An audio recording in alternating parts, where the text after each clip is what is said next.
do 15 ao versículo 24. Quem encontrar, por favor, coloque-se em pé. Evangelho segundo Lucas, capítulo 14, ou 14, como queiram,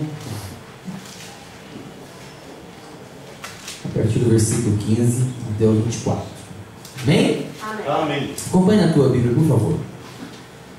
Ora, ouvindo tais palavras, um dos que estavam com ele à mesa disse: bem-aventurado aquele que comer pão no reino de Deus. Ele, porém, respondeu: certo homem deu uma grande ceia e convidou muitos. A hora da ceia enviou o seu servo para avisar aos convidados: vinde, porque tudo já está preparado. Não obstante, todos a uma começaram a excusar-se. Disse o primeiro: comprei um campo e preciso ir vê-lo. Rogo-te que me tenhas por excusado. Outro disse: comprei 5 juntas de bois e vou experimentá-la. Rogo-te que me tenhas por excusado. E outro disse: casei-me, por isso não posso ir. Voltando o servo, tudo contou ao seu senhor. Então, irado, o dono da casa disse ao seu servo: sai depressa para as ruas e becos da cidade e traze para aqui os pobres, os aleijados, os cegos e os coxos. Depois lhe disse o servo: Senhor, feito está como mandaste, e ainda há lugar. Respondeu-lhe o Senhor: sai pelos caminhos e atalhos e obriga a todos a entrar, para que fique cheia a minha casa. Porque eu vos declaro que nenhum daqueles homens que foram convidados provará a minha ceia. Até aí, amém? Feche teus olhos, cubra a tua cabeça em nome do Senhor Jesus. Querido Deus, muito obrigado, Pai, por esta manhã, pelo privilégio que temos de estar na tua casa e podermos estudar a tua palavra, Pai. Que tu possas falar aos nossos corações, que o teu Santo Espírito tenha liberdade para agir em nosso meio, cumprindo o teu querer, a tua vontade, que cada uma das nossas mentes possa estar cativa à obediência do Senhor Jesus Cristo. Amém. Que saiamos daqui edificados, ó Pai, ó, pela tua palavra. A tua palavra gera vida nas nossas vidas, e é isso que nós queremos nessa manhã, ó Pai. Aprender de ti, que é manso e humilde de coração, e assim encontrarmos descanso para as nossas almas. Amém. Ó Pai, nos abençoe nessa manhã, em nome do Senhor Jesus. Amém. Amém. E amém. Glória a Deus, louvado seja o nome do Senhor. Esse texto que nós lemos, queridos,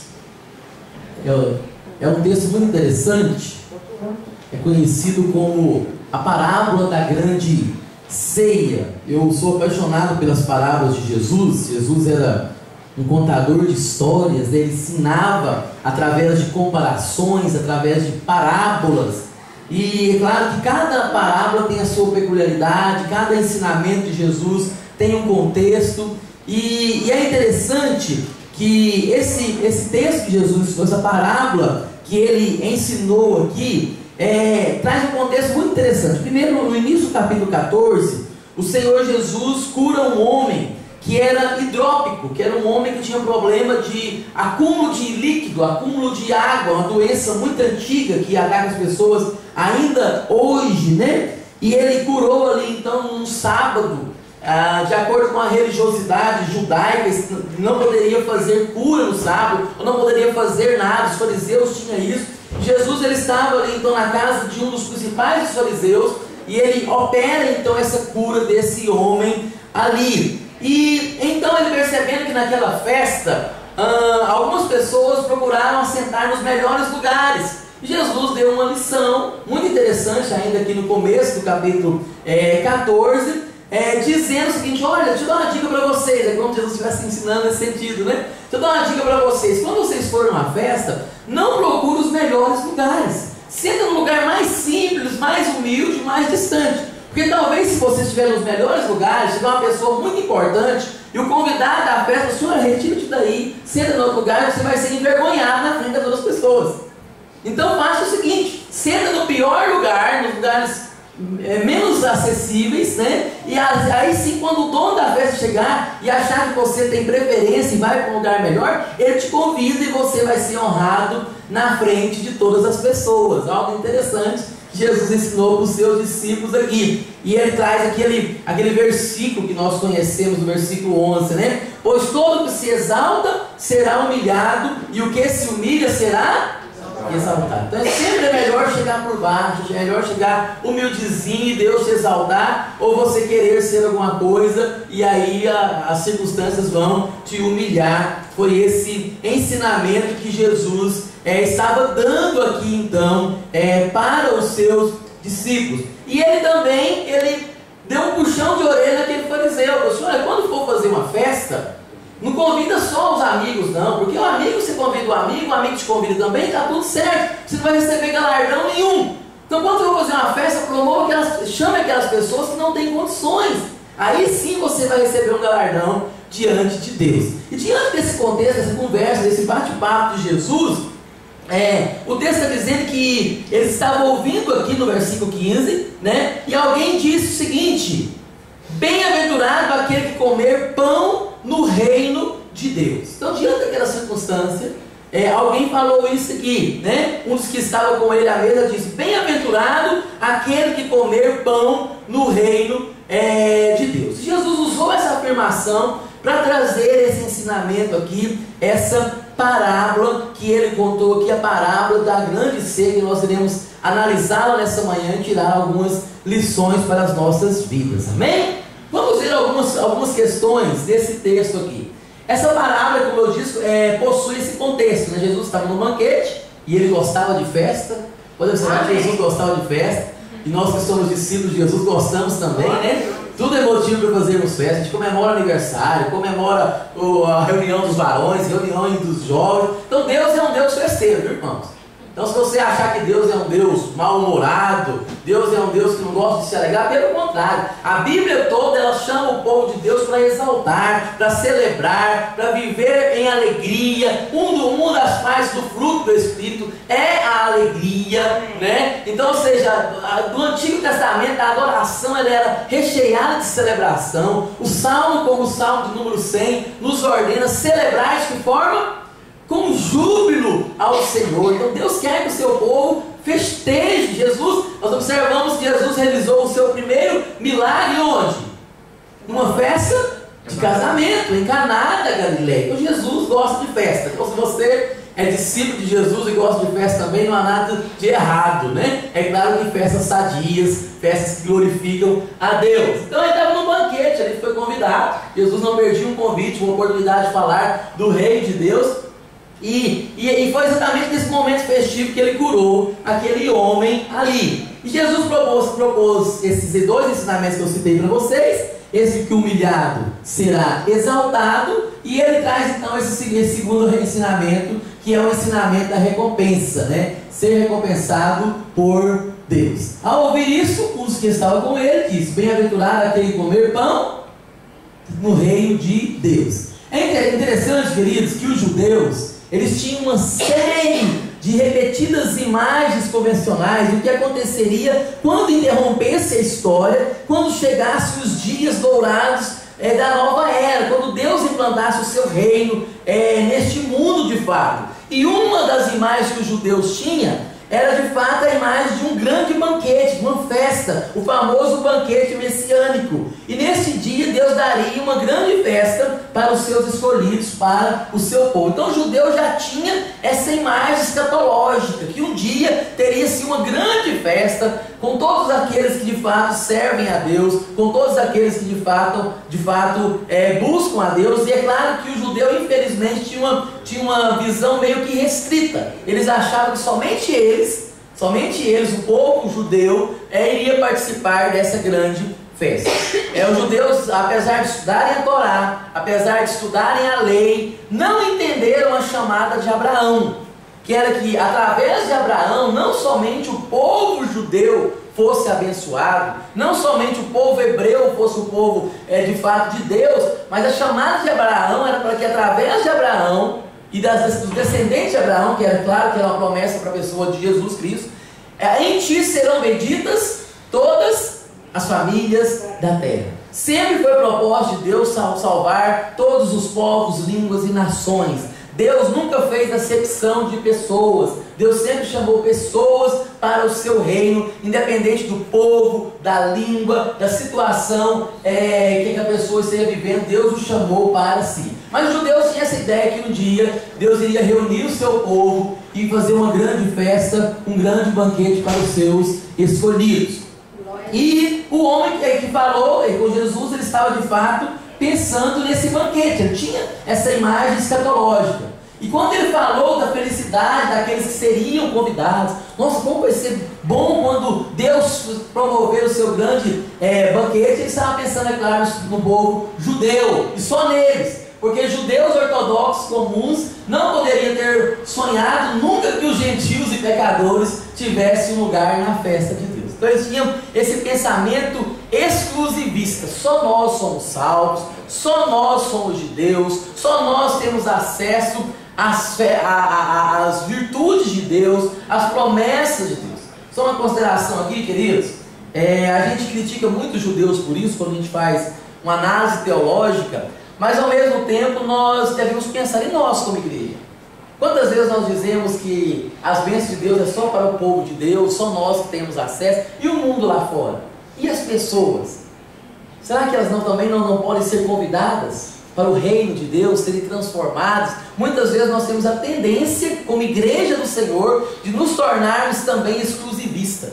Não só nós que queremos, nós que precisamos, nós que vamos buscar, e às vezes esquecemos do mundo, das pessoas que estão lá fora, e esse não é o pensamento do reino de Deus. Jesus sabia disso, e por essa razão que ele ensinou esta parábola, para ensinar aquele povo naquela época e nos ensinar hoje. Jesus disse então, certo homem dava uma grande ceia e convidou quem? Muitos. Então o convite de Jesus é para muitos. Jesus convida muitas pessoas, Deus convida muitas pessoas. E observe a expressão grande ceia. É uma grande ceia que o texto traz, como também a quantidade de convidados. Qual que é a quantidade? Muitos. Muitos. São muitos que serão convidados. E na Palestina, quando o homem fazia uma festa, ele anunciava a primeira data da festa, não a data, mas a festa, não é igual hoje que é data e horário marcado, né, um pouco diferente da nossa cultura, mas ele anunciava, olha, eu vou fazer uma festa. E como que funcionava então? Ele pegava e já avisava, como se fosse um pré-convite, olha, fica atento aí porque eu vou promover uma festa. E ele ia então arrumar, organizar a festa. Quando a festa estava pronta, aí o que ele fazia? Mandava os mensageiros dizendo, olha, vai chamar que agora a festa já está pronta, podem vir os convidados.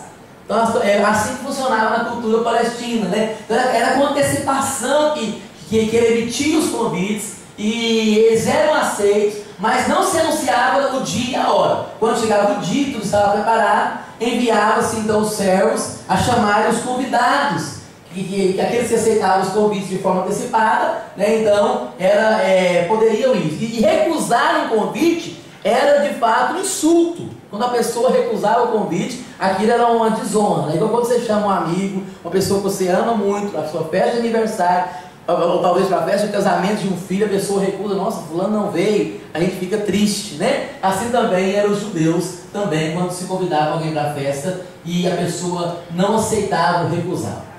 E na hora da ceia, mandou o seu servo dizer aos convidados, vinde, porque tudo já está preparado. Então, ou seja, de acordo com aquele costume deles, aquilo que era preparado com alguns dias ou semanas de antecedência, a cortesia, a ética dizia que quando você chegasse a hora, você deveria então enviar o mensageiro e ele deveria então marcar o momento exato daquela festa. Vamos caminhar mais um pouquinho então. Mas todos a um, verso 18, começaram a excusar-se, a rejeitar. Então, ele tinha feito o grande banquete, já estava tudo preparado, e agora ele enviou o mensageiro para dizer, podem vir, que já está tudo pronto. E eles deram algumas desculpas. O primeiro, comprei um campo e preciso ir vê-lo. Então essa foi a primeira desculpa de alguém. Não, eu comprei um campo e preciso ir vê-lo. Rogo-te que me des por excusado. Pode tirar a lista de convidados. E como eu disse, recusar um convite de última hora era uma imperdoável infração de etiqueta. Não se deveria fazer isso no contexto hebreu. E nós temos aqui então, a partir de então, no verso 18, 3 desculpas que eles disseram. Disse o primeiro: comprei um campo e preciso ir vê-lo. Rogo-te que me des por escusado. Pode me tirar da lista. E o outro disse: comprei 5 juntas de bois e vou experimentá-los. Rogo-te que me des por escusado. E ainda um outro, né, disse: o que ele disse?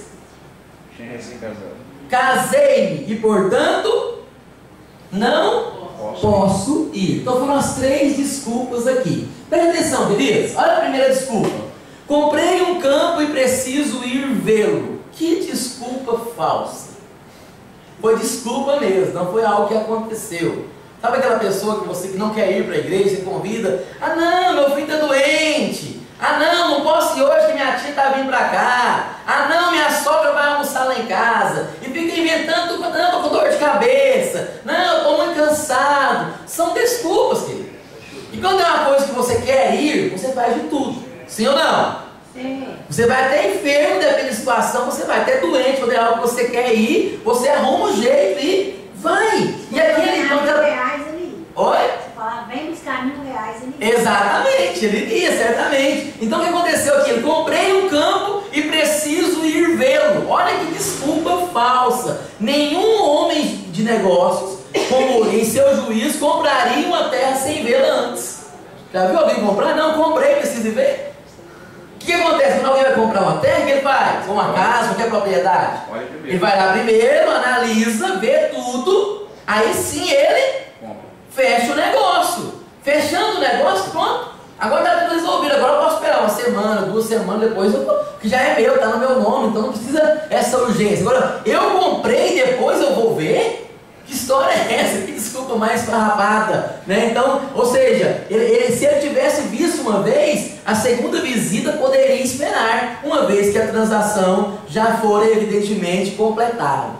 Então, de fato, era uma desculpa esfarrapada, né? Não procedia essa desculpa. O outro: comprei 5 juntas de bois, e é pior do que a primeira essa desculpa, né? Terras são propriedades permanentes e poderiam se valorizar, mas os bois só se desvalorizam, né? A pessoa compra, já deu o que tinha que dar, então, ou seja, não tinha essa urgência toda de ir lá. Então foram 2 desculpas. E o outro usou até uma terceira desculpa, que era a questão do casado, né? Que na lei judaica, o casado ele tinha 1 ano de licença matrimonial.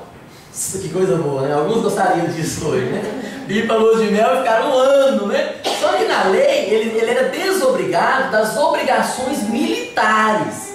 Ele não estava impedido de ir nas festas, das obrigações sociais. Então, era algo militar. Então, ou seja, do seu trabalho, do seu serviço do exército, aí tudo bem, ele estava desobrigado. Mas ele poderia muito bem levar a sua esposa, levar a sua família para a festa. Então esse convidado, então, ele achava que era uma desculpa válida. Estou recém-casado, e ao invés disso, dele ir ali ao banquete, ele rejeitou. Então era um acontecimento muito forte na sua vida, mas de acordo com a lei, ele não estava ali então desobrigado. Ele poderia sim participar daquela festa. Olha que coisa interessante então, queridos, nós vamos aprender aqui então. Aí, diante de toda essa situação, ele convidou muitas pessoas, ele emitiu os convites, e as pessoas receberam o convite. Quando a festa estava pronta, o dono daquela festa enviou os mensageiros, né? E ele teve então essas 3 desculpas. Uns diziam: eu comprei uma terra, eu preciso vê-la. O outro dizia: eu comprei 5 juntas de bois e preciso vê-la. E o outro disse: eu casei, estou muito envolvido agora com a minha esposa, estou num momento único da minha vida, um acontecimento único que eu não posso ir. E então o servo, aquele mensageiro, voltou e contou tudo isso ao seu senhor. Então o dono da casa, o que aconteceu com ele? Ele ficou indignado e disse ao seu servo: fala o seguinte então, sai agora depressa às ruas, aos becos da cidade, e traze aqui então os pobres, os aleijados, os cegos, os coxos. E ele deu então essa ordem para o seu servo. Diante desse relato, o servo, o dono da casa, é tomado de uma fúria justificada. Ele encarrega então ali o servo a buscar rapidamente outras pessoas para que sentem à mesa em lugar daqueles convidados. Então ele indignado, já que os meus convidados não querem ir, fala o seguinte: sai aí, chama todo mundo. Quem estiver aí, morador de rua, qualquer pessoa que você vê na rua aí, saia e traga para a minha festa. E ele traz aqui então os pobres, os aleijados, os cegos e os coxos, que sempre foram pessoas excluídas da sociedade. E é claro, queridos, que esse texto ele está tratando sobre a questão do reino de Deus. O reino de Deus ele é um reino inclusivo. O reino de Deus ele é um reino que chama todas as pessoas. O reino de Deus ele chama os menos favorecidos. O reino de Deus, hoje, em tudo nessa vida, você talvez nunca foi convidado para talvez almoçar ou jantar na casa do governador do estado de Goiás. Você nunca foi, eu também nunca fui. Então você não está sozinho nessa carruagem, né? Talvez você não anda com as pessoas, com os magistrados desse país. Talvez você não tem, mas o que nós podemos entender é que nós pertencemos ao reino de Deus. E enquanto que o mundo nos exclui, Deus ele nos inclui. Glória a Deus. Amém? Se você se sente o menos favorecido, é interessante quando, naquela crise existencial de João Batista, quando ele não tinha certeza que de fato, não é que ele não tinha certeza, quando gerou dúvida no seu coração, se Cristo de fato era o Messias, ele enviou os seus discípulos e falou: vai perguntar a Jesus se de fato ele é o Messias, o enviado de Deus. Aí os discípulos foram lá, perguntaram para Jesus, e Jesus respondeu: diga para João Batista que os coxos são curados, os cegos veem, e ele disse, além dos milagres, né? E aos pobres é pregado o reino de Deus. Então, queridos, o reino de Deus é um reino inclusivo. Deus não exclui ninguém. Por isso que Deus incluiu você. Por isso que Deus me incluiu. E aqueles que às vezes são humilhados diante do mundo, aqueles que às vezes não são convidados para os banquetes que as pessoas servem aí, que a sociedade, que a high society serve por aí, mas você é convidado para o reino de Deus. O Rei dos Reis, o Senhor dos Senhores, um dia te incluiu, um dia te convidou. Então Deus chama os menos favorecidos, Ele faz sim justiça social. Isso, querido, naquele contexto então representava os marginais de Israel, os publicanos, os pecadores. E o que eu acho que é interessante é que Jesus, Ele sempre foi criticado por isso.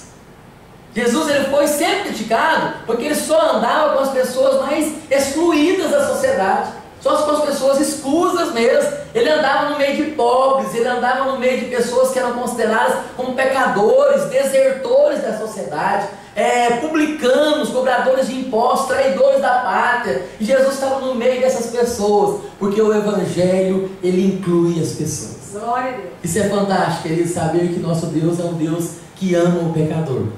Esse é um Deus que se estende a mão aos menos favorecidos. É um Deus que de fato faz justiça social.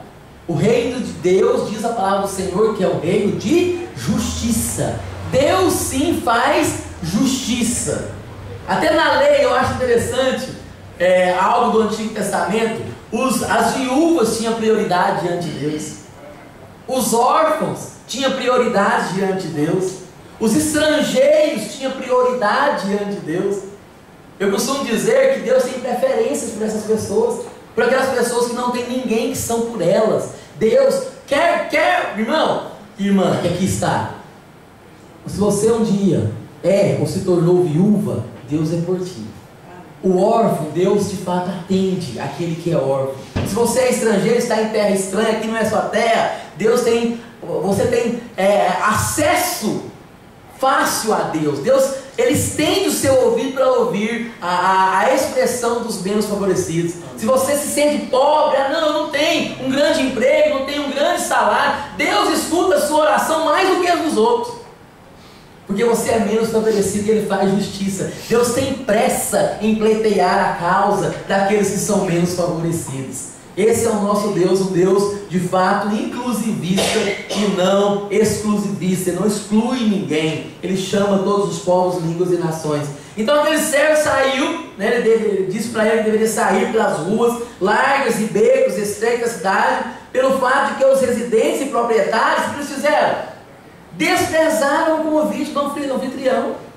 E o servo deve procurar agora a população de rua, o que não tem posses, e praticamente recolhidos das ruas e vielas. E por isso o convite aqui é dirigido aos mendigos, aos aleijados, aos cegos, às classes mais miseráveis e desafortunadas. Eu acho interessante, queridos, o quanto o ser humano tem a tendência de não dar valor àquilo que tem.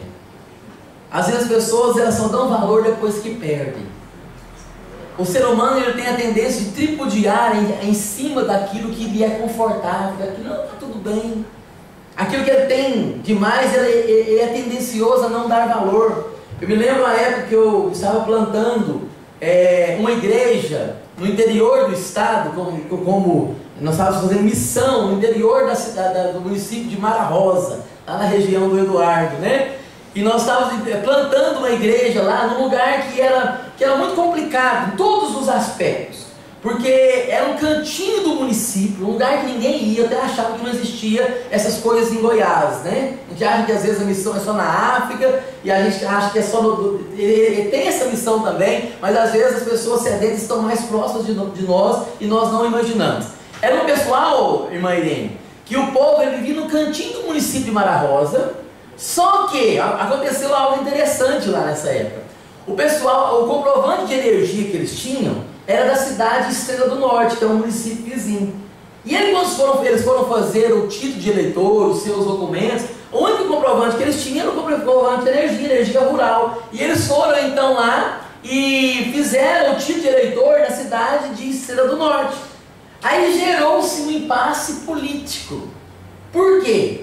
As pessoas não tinham acesso a nada, porque eles eram eleitores do município de Estrela do Norte, só que o prefeito de Estrela do Norte não poderia fazer nada por eles, porque era município alheio. Está entendendo?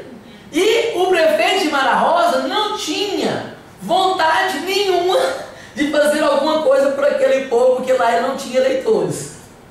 Então tudo lá nós acionávamos para a promotoria pública, era tudo com processos judiciais. E eu ganhei para Jesus na época uma irmã que era fazendeira nessa região, e ela chamou a gente para fazer um trabalho lá de evangelização. Lá não tinha igreja nenhuma. Você precisasse lá, até de um macumbeiro você não achava. Você não tinha espírita, você não tinha católico, você não tinha ninguém. Não tinha ninguém que era por aquele povo. E nós fomos lá então plantar aquela igreja. Eu me lembro, pastor Benjamin, num dia de chuva, no feriado. Chuva. Nós fomos, embarcamos o culto, e essa irmã era muito conhecida na região, porque ela ajudava as pessoas ali, e ela então saiu distribuindo o convite, né? Distribuindo o convite, e eu olhei a chuva assim, e não vai vir ninguém, porque em Goiânia é assim, né? Quando chove o povo some, né?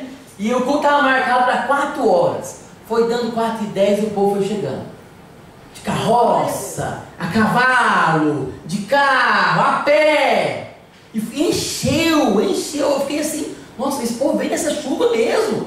E deram mais de 100 pessoas. E nós fizemos um culto e foi uma bênção, fizemos um louvor e pregamos o evangelho para aquelas pessoas, fizemos apelo e muitas pessoas converteram-se ao Senhor. E eu observando assim, nossa, nós em Goiânia a gente tem carro. Às vezes tem esses chuvões que dão por aí de vez em quando, né? Mas essa é a exceção, não é todo dia. A gente tem acessibilidade, a gente tem conforto. Qualquer desculpinha, a gente tem desculpinha para não ir à igreja, para não buscar a Deus, para não estar na presença de Deus. E aquilo foi uma grande lição para mim. Quando eu vi ali uma família toda que caminhou 15 quilômetros a pé para ir nesse culto, Padre. E eu me lembro que uma irmã chegou em mim depois do culto e falou assim: pastor, estou muito feliz, o senhor está aqui, estou muito feliz por esse privilégio de participar desse culto. Quantos anos? Tem mais de 20 anos que eu não participo de um culto. Aí ela pegou e falou assim: olha, o meu marido, que no mesmo dia aconteceu a festa de aniversário de um outro fazendeiro da região, e era uma festa também conhecida na região. E ela pegou e falou assim: pastor, meu marido queria ir lá na festa do fulano de tal, mas eu falei para ele: meu bem, não vamos lá não, sabe por quê? Porque a festa dele tem todo ano, mas pastor a gente não tem aqui todo ano. Olha que coisa fantástica, né? Pessoas sedentas. Às vezes nós temos acessibilidade, igual a nossa igreja aqui pequena, tem 2 pastores, né? Presbíteros, tem homens de Deus, a gente liga a televisão, tem toda a acessibilidade, e muitas vezes a gente não dá valor. Não deixe, querido, não seja igual esse povo aqui que Tem que perder para começar a dar valor. Dê valor àquilo que você tem. Não deixe perder tantas coisas que nós temos boas no Brasil. Por exemplo, liberdade religiosa. Quantos países do mundo queriam ter esse privilégio nosso aqui, ó, de adorar de portas abertas, sem medo de ser perseguido, de servir a Deus, de ter uma reunião de escola bíblica dominical? Quantos países do mundo a Bíblia tem que ser contrabandeada? Contrabandeada mesmo, às vezes rasgada folha por folha, e ó, trocada, porque a pessoa não pode ter a Bíblia como um todo. E nós temos essa liberdade que nós temos no Brasil. Que Deus permita que não nos tire essa liberdade, para que nós possamos dar valor, mas que nós possamos dar valor enquanto temos. Amém? Amém. Então foi esse povo, ele então comecinha a festa ali, eles começaram a tripudiar, e Deus então começou a chamar aqueles que de fato iam ficar felizes. Aquele Senhor ali então começou a chamar aquelas pessoas que de fato iriam ser bem-aventurados ali naquela festa. E depois ele disse ao servo então: feito está como ordenaste, ainda há lugar, no verso 22. Respondeu o Senhor ao servo: sai pelos caminhos e valados e obriga-os a entrar, para que a minha casa se encha. É interessante que a palavra grega aqui, obriga-os, dá uma ideia de insistir com veemência. Insista mesmo. Às vezes nós como pastores, a gente fica ganhado às vezes de insistir para a pessoa vir para a igreja. Tem que insistir mesmo, irmão. É uma luta travada contra o inferno para a pessoa servir a Deus. Quem trabalha com evangelismo sabe disso. Aí já não, a pessoa inventa uma desculpa. Às vezes existem principados, potestades que lutam contra a gente servir a Deus. Já observou a facilidade que a gente tem para fazer outras coisas? E as dificuldades que nós temos para vir para a igreja? Já observou? Quanto que mais? Não quero ir para o shopping, tudo dá certo. Então vamos. Tudo dá certo. Eu quero ir passear, mas está tudo se abre. Eu falo que vou ler a Bíblia, aí eu dou sono. É ou não é? Eu faço um propósito de ler a Bíblia, faço um propósito de ler um bom livro. Parece que as coisas vão ficando difíceis. Eu falo que vou para a igreja, vou participar. Parece que vem as lutas, parece que cai a chuva, parece que está a hora errada. Tudo é motivo de desculpa. Mas é assim mesmo, queridos. Existe uma luta travada no reino espiritual, que quer impedir a gente de buscar a Deus. Quer nos impedir de buscar a Deus, enquanto nós devemos interceder por nós e interceder pelo ímpio também. Quando você vai convidar uma pessoa para ir para a igreja, não leve isso de forma simples, mas leve de forma séria. Antes de convidar, ore, interceda, repreenda o inimigo. Amém? Aí você convida, você vai ver que as coisas, o mundo espiritual vai estar aberto. E é isso que aquele servo fez, mandou convidar todo mundo, entra. E eu acho interessante que o propósito de Deus, olha aqui, era até que a casa se encha. Deus quer que a casa dele seja cheia.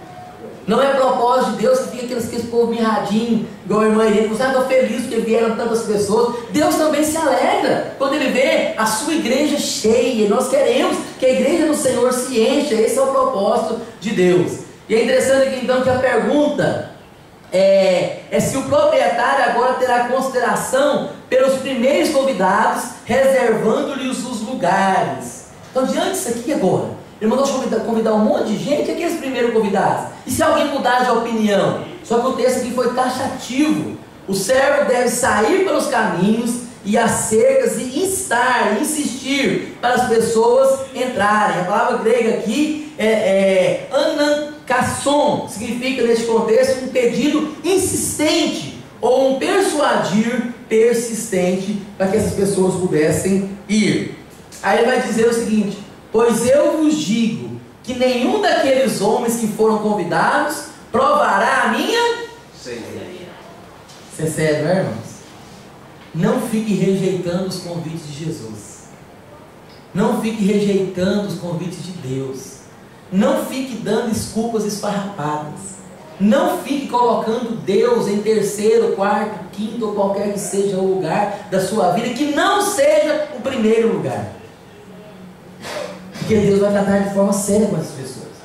O texto está dizendo aqui, pois eu vos digo que nenhum daqueles homens, o Senhor daquela festa ficou irado. Eu convidei, eu dei a eles honra. Eu estou fazendo um grande banquete, eu fiz tudo certinho, mandei o convite avisando, fiquem atentos que vai acontecer uma grande festa. Preparei a festa. Aí no momento que eu convido, que eu mando o mensageiro para ir, me dão essas desculpas. Ah não, eu casei, por que não traz a esposa? Ah não, vou olhar até, por que não olha depois? Ah não, vou mexer com boi? Prefere mexer com boi do que estar na minha presença? Então aquele senhor ali então, ele ficou indignado, ele disse: por isso vos digo que nenhum daqueles homens que foram convidados provará a minha ceia. Então, queridos, a recusa acarreta para os primeiros convidados a exclusão definitiva e total do banquete. Aquele senhor não queria nem saber mais dos primeiros convidados. Ele mandou chamar os demais agora, então os menos favorecidos. Eu gostaria de concluir e aplicar algumas situações da nossa vida em relação a essa parábola. Nós possamos tirar algumas lições nessa manhã. Preste atenção, queridos. Assim como os judeus criam no banquete messiânico, a Bíblia nos diz que Deus está preparando um grande banquete.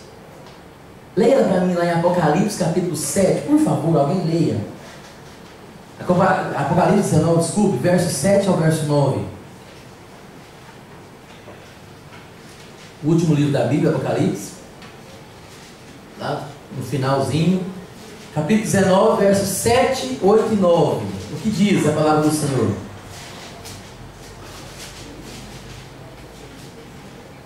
Alegremos-nos, exultemos e demos-lhe a glória, porque são chegadas as bodas do Cordeiro, cuja esposa a si mesmo já se extraviou. O verso foi até o 9? Não. 9. Então me falou o anjo: escreve, bem-aventurado aqueles que são chamados à ceia das bodas do Cordeiro. E acrescentou: são estas as verdadeiras palavras de Deus. Aleluia!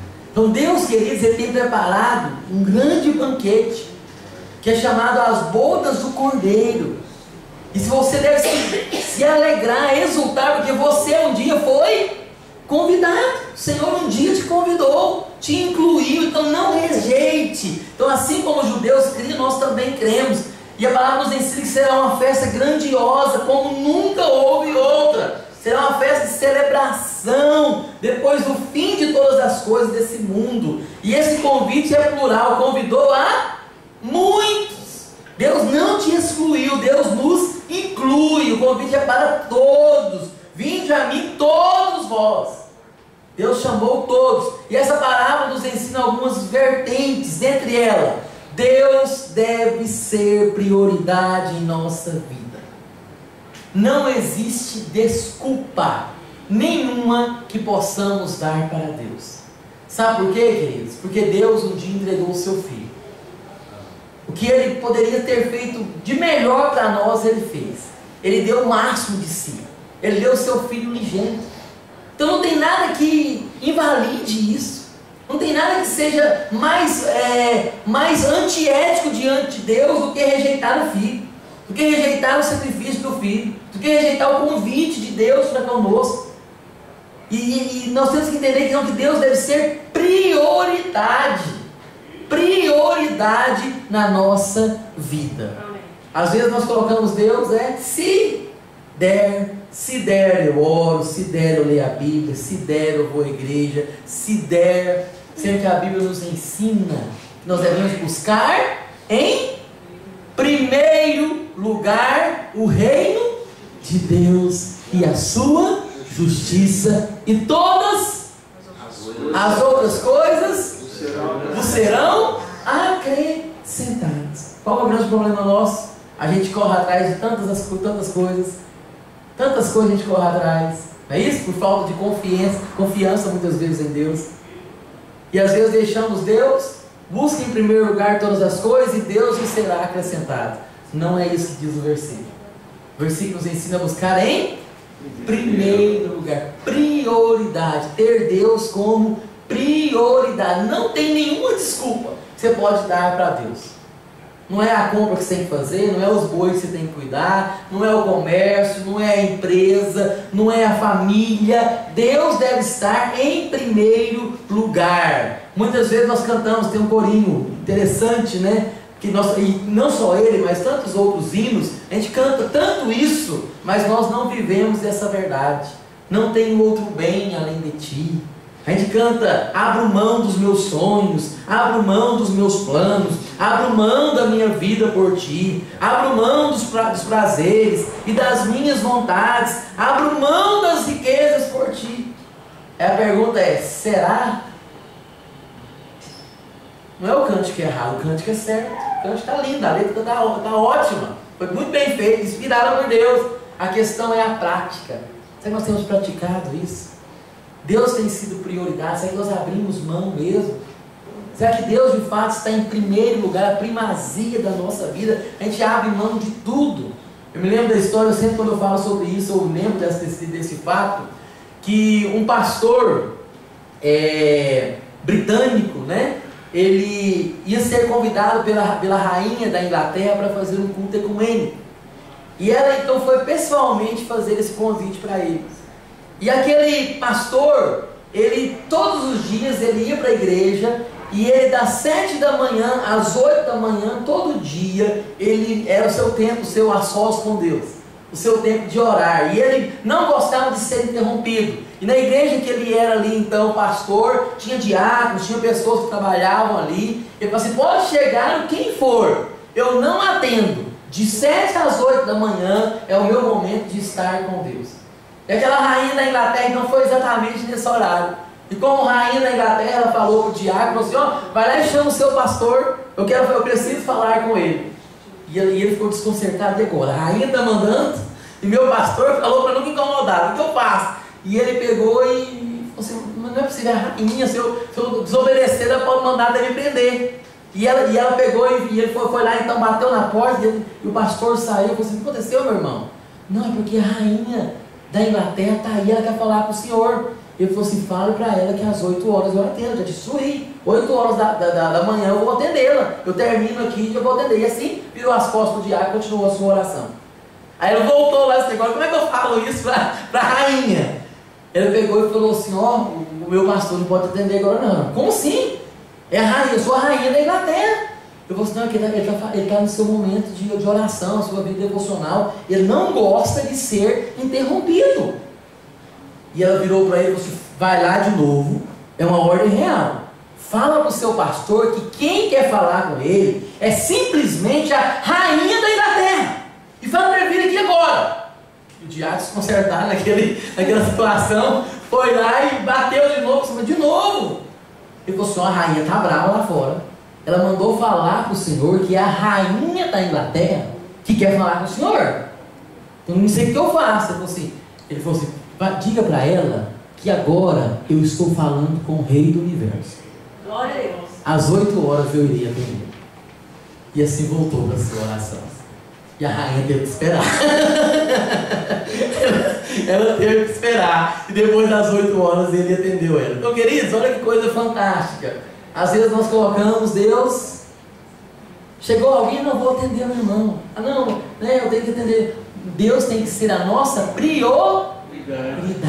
Deus tem que ser a nossa prioridade. Não temos desculpas para não buscar a Deus, para não estar na presença de Deus. São esses cantos que nós cantamos, é isso de fato, Deus está em nós. E o contexto desse texto, querido, é algo interessante. Jesus, enquanto conta essa parábola, ele fala isso: se alguém vem a mim e não aborrece seu pai, mãe, mulher, filhos, irmãos e irmãs, e ainda sua própria vida, não pode ser meu discípulo. Olha que coisa séria. Ou seja, são uniões afetivas que nós temos, inclusive que a Bíblia manda a gente honrar pai e mãe. Só que as leis do Senhor, elas têm instâncias. Antes de obedecer, você mulher obedecer ao esposo, você deve obedecer primeiramente a Deus. Antes de nós obedecermos aos nossos pais, a prioridade deve estar em Deus. Então aquele que vem a mim e não aborrece, ou seja, às vezes isso não está dizendo para você desonrar o seu pai, está dizendo que quando o seu pai, ou a sua mãe, ou quem quer que seja, quiser te impedir de buscar a Deus, aí sim você tem autoridade bíblica e escriturística para você aborrecer. Está entendendo? Então quando de fato as pessoas querem te impedir de buscar a Deus, não, a minha prioridade é Deus. E até a sua própria vida, que nem isso que Jesus ensinou, aquele que quiser vir após mim, negue-se a si mesmo. Seguir a Jesus é uma negação total do eu, da vontade, para fazer a vontade de Deus. É aquela oração que Jesus nos ensinou: seja feita a tua vontade. E quase que 100% das vezes a vontade de Deus vai contra a nossa vontade, porque a vontade da carne é pecar, a alma ela é preguiçosa, o corpo ele é preguiçoso. Se você tivesse a prioridade de entrevistar o seu corpo às 6 horas da manhã, você quer orar? Você quer levantar para orar? Você quer ir para a igreja hoje de manhã? Não. Quero dormir mais. Por isso que a oração que Jesus ensinou é: seja feita a tua vontade. Que via de regra a vontade de Deus vai contra a nossa vontade vai contra Deus. Nós temos então que negar a nós mesmos, tomar a nossa cruz, e vir após mim não pode ser meu discípulo. É isso que ele diz: qualquer que não tomar a sua cruz e vier após mim não pode ser meu discípulo. Assim pois, todo aquele que dentre vós não renuncia a tudo quanto tem, não pode ser meu discípulo. O discípulo de Deus, o discípulo de Jesus tem que renunciar. Renunciar aqui, queridos, não é sinônimo: então quer dizer que eu não posso ter família, quer dizer que eu não posso ter empresa. Não é isso. Renunciar no sentido de colocar prioridade. Eu posso ter a minha empresa, mas a minha empresa em segundo lugar, primeiro é Deus. Eu posso ter minha família, mas minha família em segundo lugar, primeiro é renunciar aonde é que estão as prioridades, renunciar às nossas prioridades, renunciar às nossas vontades. Tudo que é nosso deve ser subjugado pela vontade de Deus. Então a minha família é do Senhor, o meu trabalho é do Senhor. Eu me lembro, não sei se a irmã Irene e o pastor Benjamin conheceram o pastor Miguel Braga, lá de Anápolis, um grande empresário. Ele era dono do transporte coletivo de Anápolis, TCA. E um dia eu fui com ele no escritório dele, e um gesto muito lindo que me marcou a minha vida. É um grande empresário, sócio do grupo Odilon Santos, de transporte rodoviário e coletivo de algumas cidades. Eu me lembro um dia que eu fui com ele num café da manhã, eu e outros pastores, e ele pegou e sentou na cadeira dele, assim, ele ajoelhou diante da cadeira dele e orou, e ele orando juntamente conosco lá, e falou: Senhor, eu sei que essa empresa não é minha, essa empresa é do Senhor. Eu vou sentar aqui nessa manhã, é o Senhor que vai administrar. Ela é do Senhor. Eu sou apenas servo do Senhor. Eu quero que o Senhor me use nesse dia, porque tudo que eu tenho é do Senhor. Será que é essa atitude que nós temos no nosso dia a dia? Dizer que tudo que nós temos é do Senhor. A minha família é do Senhor. Os meus filhos serão para a glória de Deus. O meu trabalho é do Senhor. Tudo que eu faço é para glorificar ao meu Deus. É isso que o apóstolo Paulo nos instrui. Quer comais, bebais ou façais qualquer, façam tudo para a glória de Deus. Então essa deve ser a nossa postura, essa postura de renunciar, de colocar tudo sob a vontade de Deus. E é interessante, queridos, que existe uma recompensa. Jesus vai te recompensar. Quando você renuncia, Deus nos recompensa. Quando você abandona, quando você de fato coloca Deus como prioridade, a recompensa vem. E essa é a pergunta que nós temos que perguntar para nós mesmos: será que Deus tem tido a primazia em nossa vida? Se às vezes você tem luta de colocar Deus em primeiro lugar na sua vida, quero dizer para você nessa manhã que você não está sozinho. Eu também tenho as minhas lutas. Às vezes o mundo ele quer nos sugar, as circunstâncias elas querem nos sufocar. Hoje nós vivemos um momento em que as coisas estão sendo muito rápidas, muito intensas. O trabalho, o mercado de trabalho, tudo exige muito, queridos. E às vezes nós temos a tendência de deixar Deus de lado. E é algo que nós temos que rever sempre. Deus tem que ser a primazia em nossa vida. E a pergunta que eu te faço essa manhã é: quais têm sido as nossas desculpas? Quais têm sido as suas desculpas? Elas são de fato verdade? Será que você não tem tido tempo mesmo, meu irmão? Ou será que quando você quer fazer uma coisa, você arruma tempo? Arruma tempo para ir passear, arruma tempo para ir no cinema, arruma tempo para ir no restaurante que você gosta tanto de comer, arruma tempo de ir ao shopping e fala: não, pastor, eu não tive tempo essa semana de ler a Bíblia, eu não tive tempo de orar, eu não tive tempo de vir à igreja, foi muito corrido. Quais têm sido as nossas desculpas? Será que tem sido igual dessas pessoas que receberam o convite aqui? É interessante que o primeiro diz que tinha comprado um campo e tinha que ir vê-lo, ou seja, permitiu que as exigências dos negócios usurpassem os direitos de Deus. Ainda é possível que alguém esteja tão submerso neste mundo que não tenha tempo para adorar e nem sequer para orar.